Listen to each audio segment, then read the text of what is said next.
Kasi may nadidinig ka ng mga balita, pinapatay yung 10 pamilya, nire-rape yung bata, no, kabata-bata, no? Estudyante. Ang ginagawa. Kaya nga, you have to unite, mga kababayan. Not revolt against the government. No, unite to express yung rights ninyo, yung karapatan ninyo. Yun yung wala silang lahat pagka yung karapatan ninyo, ipinagtanggol ninyo. Kaya one time, big time. Pakita ninyo. One time, big time. Pakita ninyo yung ninyo, yung karapatan ninyo. Ipaglaban ninyo. We, the sovereign Filipino people. Yun ang pinakamataas. For example, intindihin ninyo, basahin nyo, kabisaduhin ninyo. Yun ang nandun lahat. Kasi kung kunyaring yung presidente, kaya nandyan, para lang pagsilbihan tayo. Yung lahat ng kabinete, lahat ng congressman, senate, nandiyan sila para tayo, pagsilbihan, hindi para i-contempt tayo. Eh wala, imbestiga, libang, yun yung nangyayari. Kaya kinakailangan, ipakita ninyo, naintindihan ninyo yung karapatan ninyo. Do not rebel against government. You just express to the government, oy, mali kayo. Ano ba kayo? Sinusweldo namin kayo eh. Di ba? AFP, ano ba? Protector of the people, ano ba? PNP, ano ba? Uphold the, serve and protect. Ano ba? Binabayaran namin kayong lahat. Kasi pag ang taong bayan na nagalit at in-exercise yung right natin as a people, doon kayo matakot sa taong bayan. Yun yung akin. Maraming salamat sa inyo. Yes! Kaya nga, Maraming salamat. maraming mga Pilipino natatakot, hindi nila alam ang karapatan nila, mga duwag. Kaya walang pakialam. Ang sinasabi lang nila na ganito na yan, kahit sino pang administrasyon, talagang maraming nakawan. Kasi pinabayaan ninyo. Pinabayaan ng karamihan. Maraming salamat. Kaya tuloy-tuloy na ganyan ang sino mang makaupo Maraming salamat sa mga na nasa gobyerno. Thank you. Kanya-kanyang pagnanakaw na sila ngayon eh. Inuubos na ang pera ng mga ng kabanang bayan. Filipino Guerrilla Forces sa suporta ninyo. Wala talaga. Salamat. Ang Filipino Guerrilla Forces ang hindi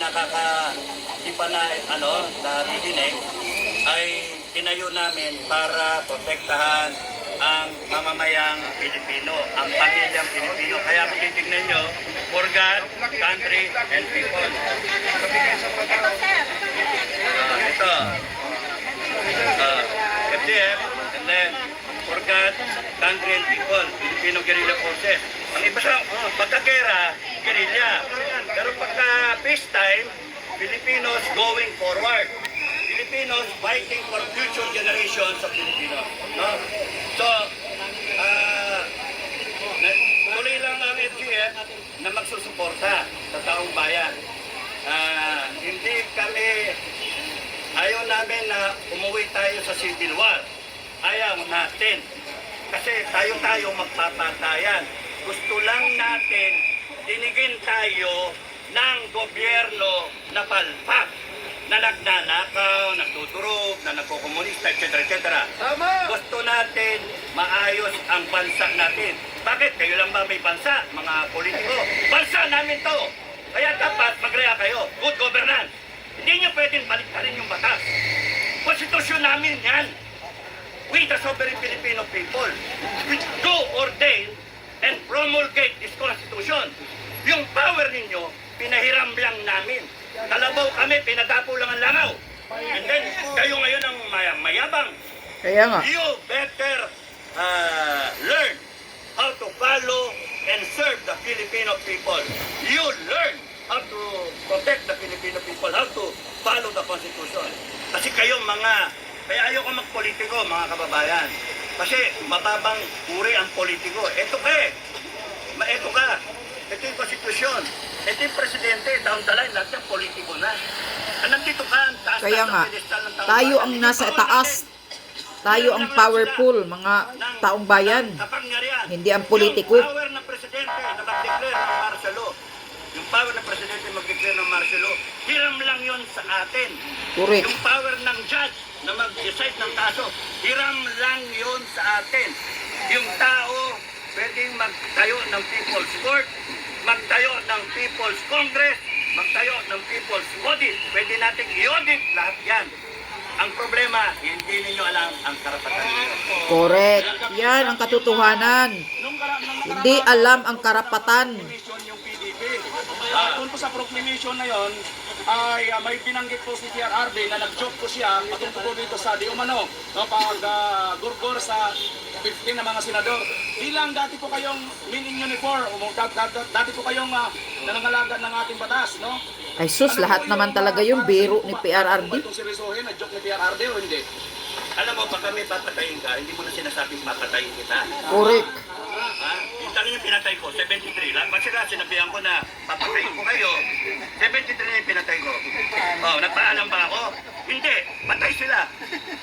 Eh, yung sinasabi ni Digong, joke lang yun. Kasi patay ka, may bala ka, hindi mo na sasabi, oy, papatayin Exactly. ka, mamayang gabi, yaring Biro lang yun. Ganyan naman talaga sa Tatay Digong. Hindi mo na magpapaalam yun.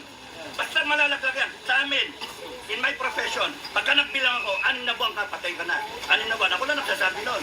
Nasabihan ko yung tao ko, 6 na buwan na lang ang buhay mo. And binibilangan ka na, 6 na buwan. Bibigay ko yung dossier mo dito sa tao ko. Yun yun. 6 na buwan. Yun na lang, buhay mo. That's how it's done. Hindi yung papaalam ko, tatakutin kita. Pagka tinatakot mo, it is meant for you, it is meant to strike a chord inside you para ikaw matauhan. Para ikaw mailagay mo yung sarili mo sa tamang hulog. Eh, yung ginagawa ni Digong, hindi ano yun. Wala, ano ba yun? Joke yun. Ngayon, Kaya kung gusto nga. nila, kasuhan nila. Bahala siya magano. Pero nung sinabi, nadinig ko yun, sabi ko, brilliant talaga yung tao eh. Why? Because he will defend his daughter.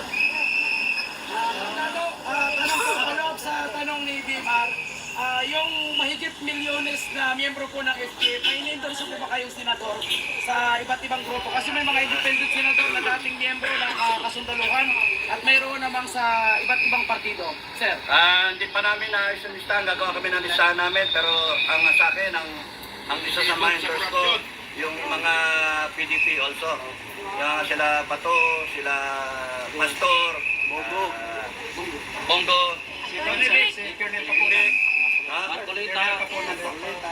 wala pa, hindi pa namin na... Yung siyam. Sa Madrid sabi yung siyam po. Yung siyam. Yung 9 na senatorial. Oo, sa PDP. Hindi ko pa nakikita yung buong pangalan na siyam eh. Pagka ang sa akin, okay ako kay Pastor Tibuloy, okay ako kay Bato, okay ako kay Bongo. Dahil si Bongo, dahil sa nagsilbi yun ng maayos, yung malasakit, nagmalasakit ng tao, okay na siya, basis na niya yun. Si Bato, dahil sa lumalaban din siya, kahit pambisan-bisan, gaganon, pero okay na si Bato. Nagkausap na kami sa academy. Sabi nga ni Bato sa akin, kasi sinabi ko kay Bato, oh, Tomas, sir, anong tingin mo kay Nick Torres? Kay Torres? Ano yun? Ito na nga. Ano? Upakan ko yung pagka nakita kami. Sabi ko, nakita kami kasi. Sabi ko kay Nick Torres, para hindi mag-init ang ulo. Para hindi ako mag-init ang ulo, sabi ko, sabi ni Bato, sir, sumusunod lang na utos yun. Huwag na kayo magalit. Patawarin nyo na. Magsasorry yun sa inyo rin. Sabi gano'n. Kaya kanina, pagdating, iningatan ko yung sarili ko nakadalawang estrella eh. Wala pa kinakita ang dalawang estrella na ano eh. Pero with due respect to Nick Torres, he is just doing his job as CICG. Look at it professionally. Okay? Ayun lang ano ko. Tandado, Ah. sa tanong, hanggang kailan natin gagawin itong pangangalampag sa gobyerno sa kabila ng ikaw ay nakasuhan na itutuloy-tuloy pa natin ito bilang mga Eh pag ako, magpakulong ako, dalag ako pagkain. Tandado, medyo personal, kinakabahan po ba kayo sa inyong kaso? Hindi, kasi nga, ano yan eh, it is meant to harass yung kaso. Kaya nga, harassment lang naman yan. Kasukasuhan kayo eh. Pati vloggers. Ako, ganun yung kay Bantag, ganun yung kay Kibuloy, ganun yung kay Congressman Tevez, no? Para tatahimik ang lahat ng vloggers. Wala nang magsalita. Sa akin, nung pinailan ako, may nag-offer na tumakbo ako. Oh, inooperan pa nga siya oh. Napatakbuhin. Hindi ko tinanggap. Tingnan nyo. So, sabi ko, Ganyan ka, even if gago ang gobyerno. Kung gusto nyo ikulong ako, gusto nyo ako pasikatin nyo ako. At sige, malaman natin. Kasi kung kinakailangan yung ano nila sa akin, maging hudyat, okay lang. Hindi ko kasalanan yung kayo gumawa niyan eh. Kayo nag-destabilize sa gobyerno. Kayo ang may problema, hindi ako. Kayo yung pumasok sa gobyerno, kayo nangako eh, sa tao. Good governance is the only answer. Good governance.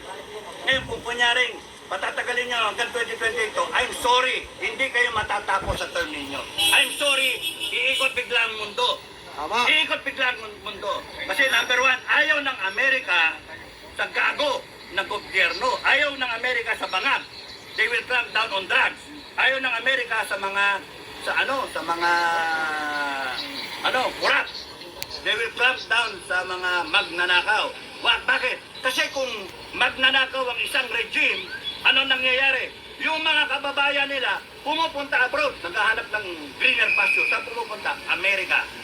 Kaya ang suggestion sa Amerika, talsik ko lumalaway. Ang